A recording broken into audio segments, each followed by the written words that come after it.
নতুন বাংলাদেশে আমরা প্রত্যেকটা মানুষের অধিকার প্রতিষ্ঠা করতে চাই। নতুন বাংলাদেশে আমার ছোট্ট সোনামণিদের জন্য আমরা নিরাপদ বাংলাদেশ করতে চাই। নতুন বাংলাদেশে মানুষের হাসি খুশি জীবন যাপন করবে আমরা সেটা চাই। নতুন বাংলাদেশে আমরা 18 কোটি মানুষের 36 কোটি হাতকে কাজে লাগাতে চাই।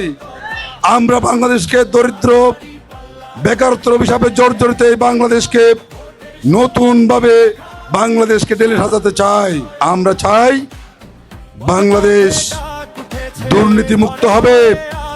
আমরা চাই বাংলাদেশ বৈষম্য মুক্ত হবে। আমরা চাই বাংলাদেশ নৈরাজ্য সন্ত্রাস চাঁদাবাজ দখলবাজ মুক্ত হবে। আজকে আমি চ্যালেঞ্জ করে বলছি, মানুষের দুর্যোগে দুর্ভোগে দুঃসময়ে যারা মানুষের পাশে দাঁড়িয়েছে তারা হচ্ছে জামাতে ইসলামী। আমরা আমাদের জীবন বাজি রেখে শত শত মামলা নিয়ে হামলার শিকার হয়ে এই দেশ ছেড়ে পালিয়ে যায় নাই। নিজের ভাইয়ের মতো করে, নিজের পুত্রের মতো, নিজের সন্তানের মতো করে এই দেশকে ভালোবেসেছি আর দেশের মানুষকে ভালোবেসে বুকে আগলে রেখেছি, ঠিক কিনা? বাংলাদেশে একটি নতুন দিনের সূর্যের উদয় ঘটাতে চাই, যে বাংলাদেশে কোনো মানুষ মানুষকে ফাতর মেরে হত্যা করতে পারবে না। চাঁদার জন্য ওই সমস্ত টং দোকানগুলো ভেঙে চুরমার করে দিতে পারবে না। সাধারণ মানুষের, কৃষক, শ্রমিক, মজদুরের অধিকার নিয়ে আর কেউ চিনিমিনি খেলতে পারবে না। মুসলিমের কিছু মানুষের জন্য বাংলাদেশ নয়, এই বাংলাদেশ 18 কোটি মানুষের দেশ। হিন্দু, মুসলিম, বৌদ্ধ, খ্রিস্টান বাংলাদেশে জন্মগ্রহণ করেছে। বাংলাদেশের প্রত্যেকটা নাগরিক তার নাগরিক সুবিধা ভোগ করার জন্য আগামীর বাংলাদেশ প্রস্তুত হবে ইনশাআল্লাহ। 54 বছর দেখেছেন, সব দেখা শেষ। আগামী দিনে দাঁড়িপাল্লা দেখা বাকি আছে, ঠিক কিনা? এবং আমরা যারা দাঁড়িপাল্লা নিয়ে আপনাদের কাছে এসেছি, আমরা এই ময়দানে পরীক্ষা দিয়ে এসেছি।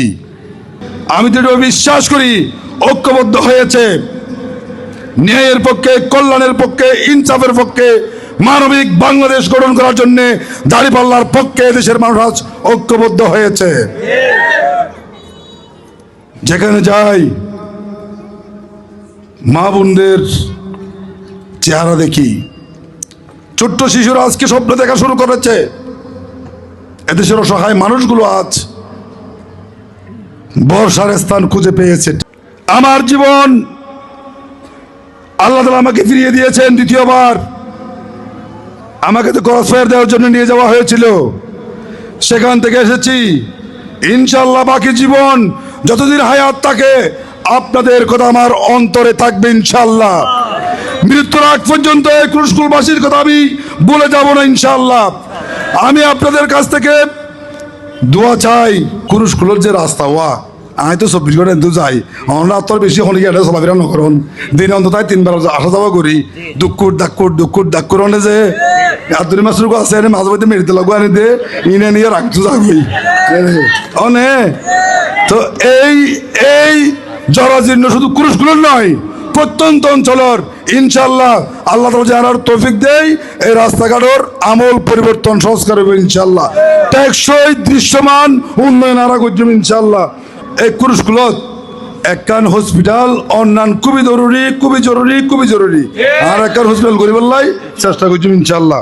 এই জেলে হলোর নিষেধাজ্ঞা আছে, কিন্তু নিষেধাজ্ঞা তারা ফেরত বাদ দিয়ে ফরিব কি না ফরিব। আর যথাযথ জেলে হলোর সম্মান ইজ্জত তারা মর্যাদার সাথে যাতে চলাফেরা করতে পারে পান একখান ব্যবস্থা করছি ইনশাআল্লাহ। লবণ শিল্পর বিকাশ, লবণের ন্যায্য মূল্য পাওনা এবং লবণ আমদানি বন্ধর আরো ব্যবস্থা করছি ইনশাআল্লাহ। আর সাধারণ মানুষ, যারা অসহায় মানুষ, যারা বঞ্চিত মানুষ, যারা লাঞ্ছিত মানুষ, তারার একখান ব্যবস্থা ইনশাআল্লাহ আরা করছুম।